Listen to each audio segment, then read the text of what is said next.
If you're wondering why you still haven't embodied your truth or understanding yet on this spiritual path, the understanding that you're infinite, the understanding that you are free, that you're God, you may have had glimpses or experiences that have given you this insight, and you still wonder why it's not like a lived day-to-day experience.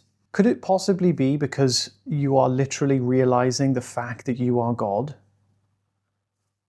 Could it be that you are trying to comprehend the fact that you are literally the source of all existence and creation and all that could ever possibly be? Of course it's going to take some time to process that. And now you can't rush that process. So many people, they wonder why they haven't embodied this understanding. It's because this understanding is so profound. It almost doesn't even make sense. When you go from a limited point of view to believing that you're a finite, tiny entity that lives in a vast, empty but full of stars and planets universe that just doesn't have any intelligence in it, apart from humans. Humans are the only form of life. And all of a sudden we're going to, I'm not just not human, I'm not just in a vast universe, I am literally the source of the universe. That's a lot to take on board. And now what happens is we do have a human body. Remember, this human body is like an animal's body, right? Like we have an animal's body, just put it that way. Our teeth are blunt, our fingernails aren't that sharp either, and we have toes. We have little toes, we have a little pinky toe, little fingernails, right? We have hairs, we have little mustaches on our eyes. We have animals' bodies, and it takes time to process the fact that you are literally God. And I say time, I mean that quite literally. On the experience of the human level, where time and space are the kind of paradigm, this understanding has to, you could say, almost download into the hardware. And the hardware is the body and the mind. Now, the body and the mind don't actually exist. There isn't actually a body. So everything, when you go thinner and thinner in dimension, the thing starts to evaporate. It doesn't actually exist, the body. The body is a collection of, it's basically like the central hub of mind. And the only reason we think we have a physical body is because when we look with the seeing faculty of the mind, it looks like something. In the world of relativity, everything makes sense of itself. So nothing will not make sense. This is why science can keep making sense of things up until a certain point. So wherever you look, it makes sense. Everywhere I look, it makes sense. Reality makes sense of itself. If it couldn't do that, it wouldn't be intelligent. And if it wasn't intelligent, it wouldn't have experience and wouldn't have consciousness, and nothing would be experiencing, you see? So reality is innate with intelligence. That intelligence is God, and it's pure creation every single moment. It's not created. Life wasn't created in the past and now it's here in the future. Literally the entirety of your experience is all that technically exists momentarily. People say, well, how do you account for other minds having a real existence? Yes, they are. Imagine like a game. The game exists, but it doesn't exist, right? It only appears to exist when you play the game. So like the building in the next room in a video game is not actually there. The building in the next room? The room in the next building isn't actually there when it's in the game. It's in a pure state of potentiality, and it appears when you go there. God is similar. You are similar to that mechanism. This is why we have these mechanisms. We are literally creating blueprints. We're not like inventing these things, like inventing computers, inventing maths, inventing science. These are blueprints of reality, kind of exploring itself, creating microcosms of the macrocosm, so to speak. It's good to use these metaphors of things we've already invented as humans because they actually are kind of relatable, because they are the blueprints of our own intelligence. You're processing literally the fact that you are God. That's basically what you're processing. This is why so many people have an awakening experience, realize their true nature, and then they just cannot process it any further.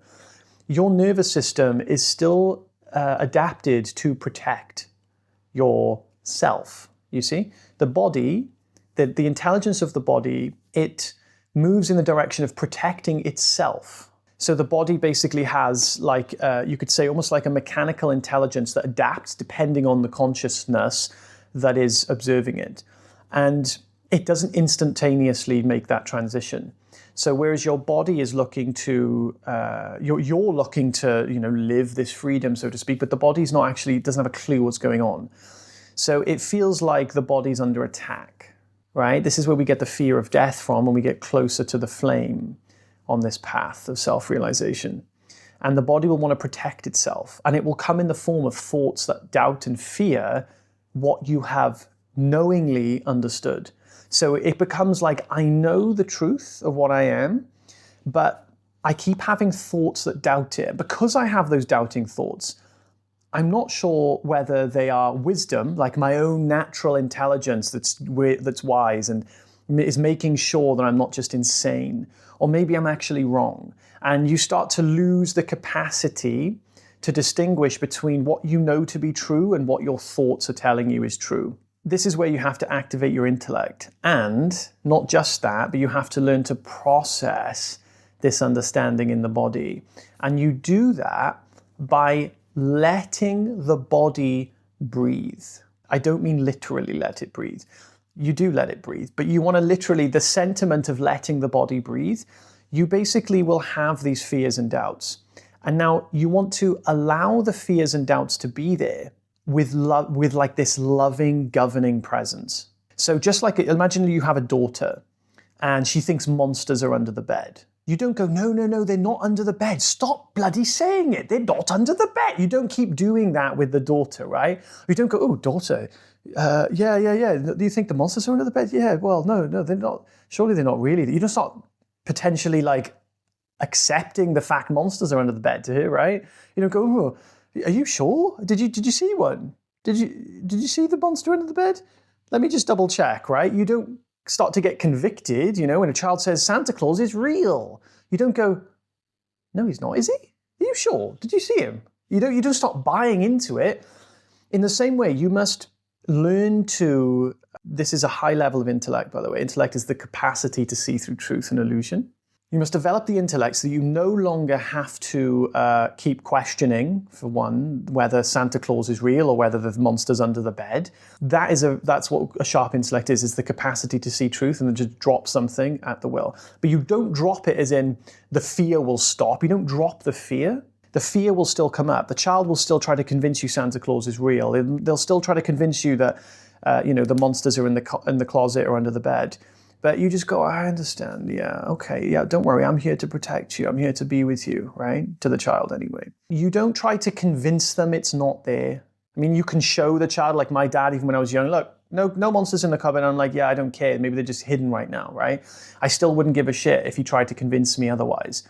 I would just be scared, and I would just want to have the capacity to feel safe. You must give your body the capacity to feel safe even when the body is scared. So what happens is you start to embrace fear. You stop trying to get rid of the fear because you think, oh, I shouldn't feel fear because I understand my true nature.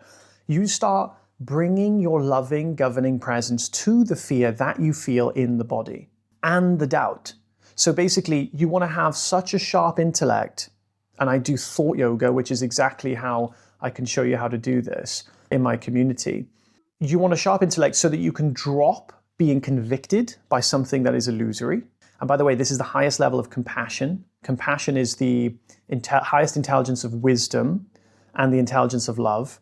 And it's the capacity to see through illusions, to live in the illusions without being consumed by the illusions. So you're in the illusion with your daughter, you're hugging her, making sure she's not scared, but you're not trying to convince her that the monster's not there. You're just completely allowing her illusion to take place while knowing that you are safe. She's going to feel your safety, and that's what's going to allow her nervous system in that moment to fully process. And in the same way, you do that with yourself. You do that with yourself because you're not the body and the mind. So the body and mind can feel, be, do whatever it's doing. But your job is to now relate to the body and the mind with true compassion. This is what compassion is, the highest form of wisdom. And it is the capacity to embrace an illusion without having to change it, convince it otherwise, because you know the truth. So you shine the light of your understanding onto the experience you're having without any agenda of having to change the fear, the anger, whatever it might be in that moment. And that light of understanding is literally what love is. You are embracing something completely, totally, without any desire to get rid of it. And that's what compassion is. So love and compassion, they're the same thing. It's just, compassion is just the intelligence of love. So this is what we mean when we use words like love. Love is to completely surrender separation. So when you're embracing your fear, what you're doing is you're removing all sense of separation. So therefore, there's no one being feared, and there's no thing fearing, no person fearing. The fear is present, and you no longer have to get rid of it because no one is scared, right? If no one is scared, technically there's no fear. Now, this will be a unique experience for you because you'll be experiencing fear without the fear. It's a weird experience. You might have even had it before. When you're in that moment, that's where you know that you are free. You do no longer have to worry about what the body's doing, because that loving governing presence is what the body will begin to mimic. You don't identify with awareness. You don't identify with being God. God doesn't care about being God, right? We use these words provisionally and we throw them away afterwards because they're very clumsy. They don't accurately depict what's really going on. So we don't identify as God. We don't identify as consciousness. The body will adapt and mirror yesterday's state of mind, right? I say that, metaphorically speaking, not literally speaking, but it will print whatever the state of mind is. State of mind, we're not really talking about states of mind here, but you understand the sentiment. The body will just print whatever is observing it, basically, and the body will replicate that. So the more that you bring this loving, governing presence to your experience, guess what's going to happen? The body's going to learn to adapt to being safe without having this finite sense of identity. Because the body didn't know in the past that the finite identity wasn't real, because you made it real. Now the finite identity is no longer there and the body is free to feel the fear and go through that process without holding on to anything. You must download this into your experience. That's really what this process is about after awakening, the post-awakening sadhana, the post-awakening process. It's not a practice.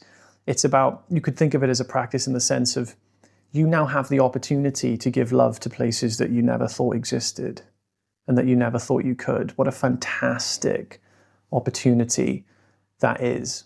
I have a community. If you have any questions for me, leave them in the comments, and what I can do is answer them on videos. And if you want to speak to me personally, I do free calls every Thursday in my community. If you'd like to be there, just click the link in the description. See you soon, guys.